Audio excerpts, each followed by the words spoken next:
Je vais vous présenter la nouvelle gamme de porteurs chez Iveco. Donc nous avons le système de refroidissement qui est cryogénique, donc système à l'azote, et le véhicule lui-même fonctionne au gaz, au GNC. Dans un premier temps, pour démarrer le circuit, nous avons cette poignée rouge. Donc il suffit de la tourner pour afficher le tableau de contrôle à l'intérieur du véhicule.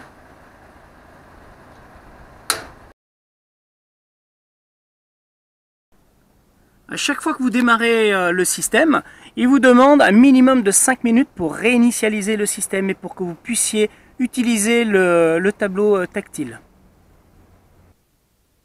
Une fois les 5 minutes écoulées, vous avez cet affichage là. Donc nous allons programmer une température. Donc nous allons faire sur la zone 1, nous sommes sur un véhicule en monotempérature. Il n'y a pas de paroi au milieu, donc on ne peut pas faire du bitempérature. Donc la zone 1, puisqu'il n'y aura que celle-là, on peut régler la température ici, vous voyez, en descendant la température ou alors en la montant. Et ensuite on va venir enclencher le système. Et là, la flèche indique que le système est en route, à la température que nous avons bien sûr programmée. Alors pour arrêter le système, il faudra à nouveau appuyer sur le 1 ici et mettre en pause avec le bouton qui se trouve là.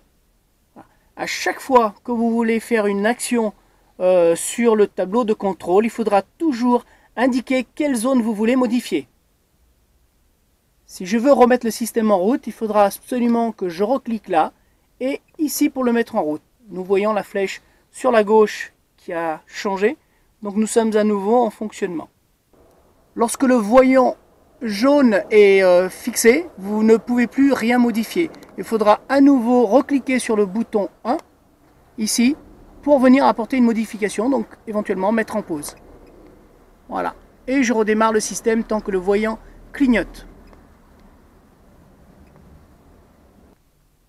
Alors au bout de quelques secondes, comme l'on peut voir, la flèche a disparu et laisse place à un autre symbole, qui est un petit flocon, qui signifie qu'on est bien en descente de température. Donc, le voyant étant figé, si je veux stopper la descente en température, je vais venir cliquer dessus une fois pour le faire clignoter et je vais mettre sur pause. Donc là, nous sommes bien sur pause. Voilà. Au bout d'un moment, il arrêtera de clignoter et il se mettra en arrêt total. Alors en fin de journée, il est toujours très important de mettre le coupe-batterie de façon à arrêter complètement le système. Voilà, position, arrêt.